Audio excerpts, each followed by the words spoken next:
Então eu queria começar aí de novo a roda pelo Thiago Pavinato, ele analisando esse tipo de coisa. Quer dizer, será que não é papel também do Supremo Tribunal Federal ficar coibindo esse tipo de ataque reiterado, esse tipo de assassinato de reputação? Por exemplo, há pouco tempo atrás, esses bolsonaristas que tiveram os perfis derrubados falaram do MBL lavar 400 milhões de reais, falaram que o Ayan estaria delatando que o Renan seria preso amanhã, e falaram, por exemplo, que o Arthur teria funcionário fantasma, que o Arthur faria rachadinha no seu gabinete. Falaram, inclusive, que eu, esse que vos fala, que está aqui praticamente todos os dias no MBL News da minha humilde, não é humilde, mas da minha residência em São Paulo, capital, moraria no Chile, pois há fotos no meu Instagram de mim no Chile. Então fizeram uma denúncia nesse sentido no Ministério Público, no sentido somente de assassinar reputações, né, de fazer esse tipo de coisa. Então, assim, será que não é um pouco o papel do STF? A resposta é não.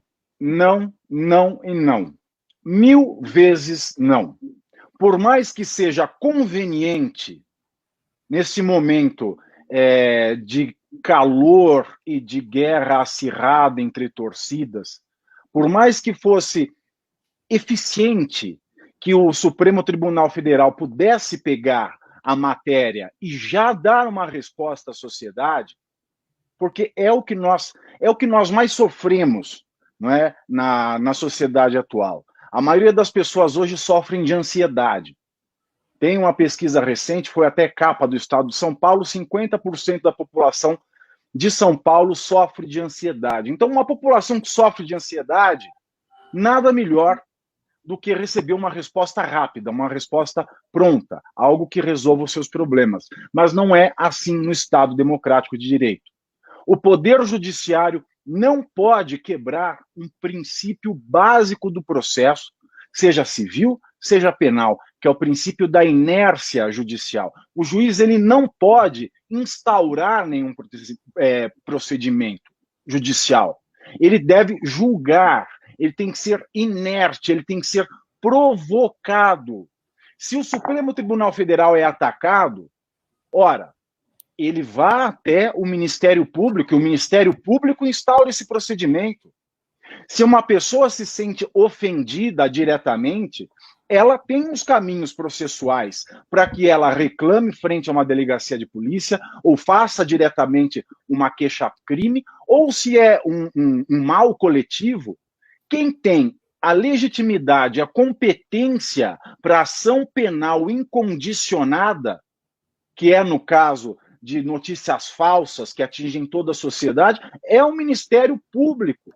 O Ministério Público é o único legitimado pela legislação processual penal a abrir uma ação penal pública incondicionada. Então, esse papel é do Ministério Público. Não existe esse papel na nossa legislação.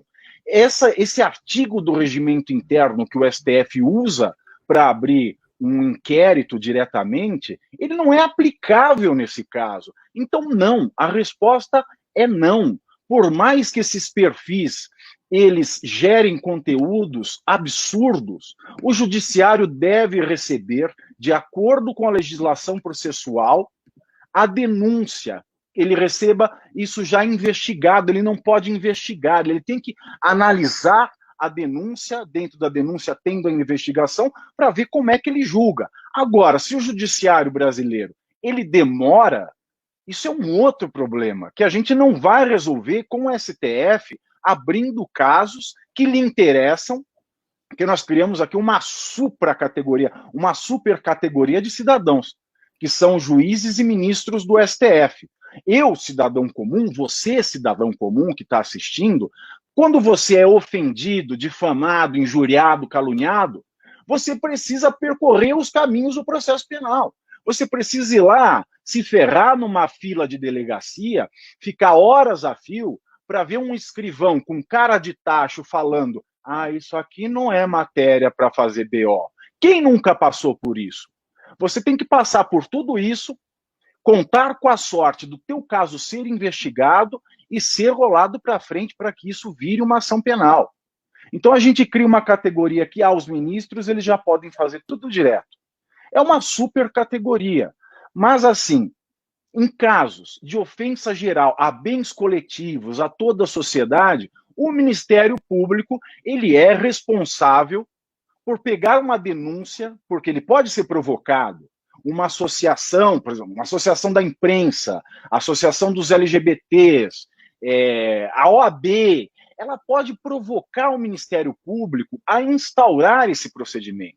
Se o Ministério Público não instaura, ele está cometendo crime de prevaricação. Então, nós estamos aqui em frente a um dilema.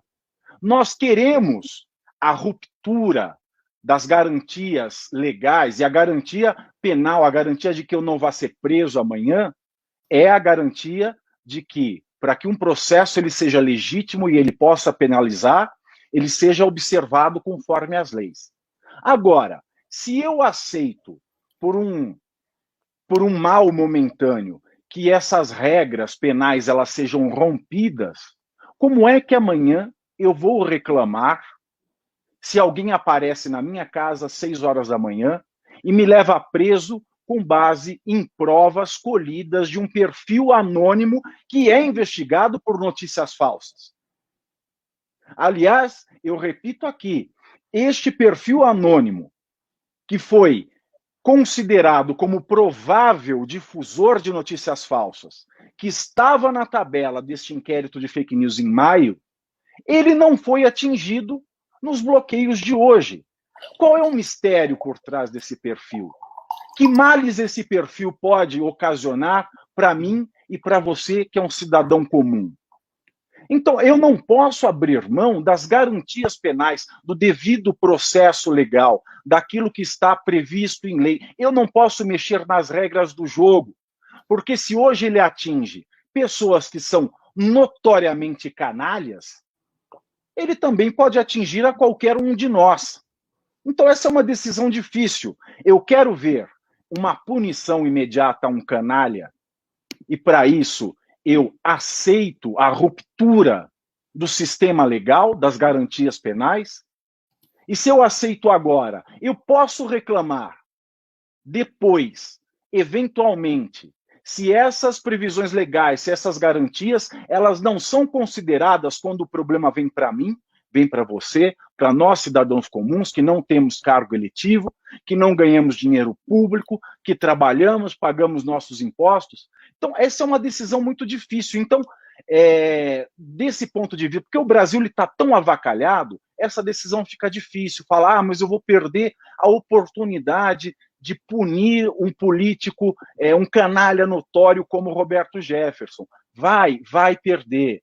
A gente tem que entender que cada um tem um papel dentro da sociedade, e o poder público, e o Estado, e os órgãos do Estado, e as instituições, elas têm o seu papel previstos na Constituição.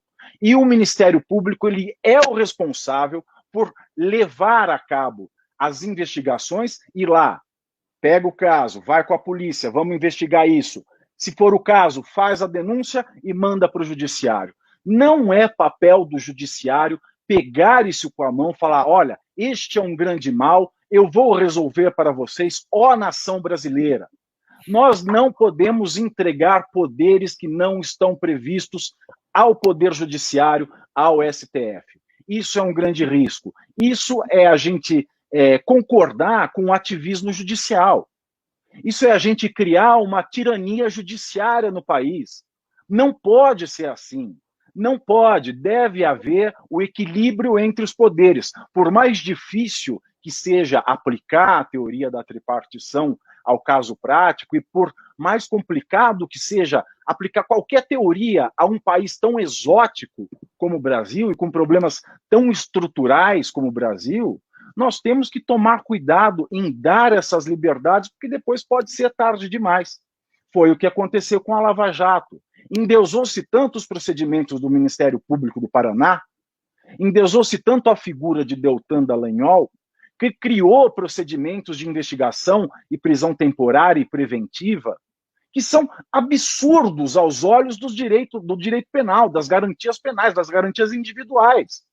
E hoje muita gente que defendeu esses procedimentos, porque, sem esses procedimentos nós não chegaríamos ao Lula, nós não chegaríamos a gente tão importante, mas até que ponto vale eu abraçar essas quebras da garantia individual?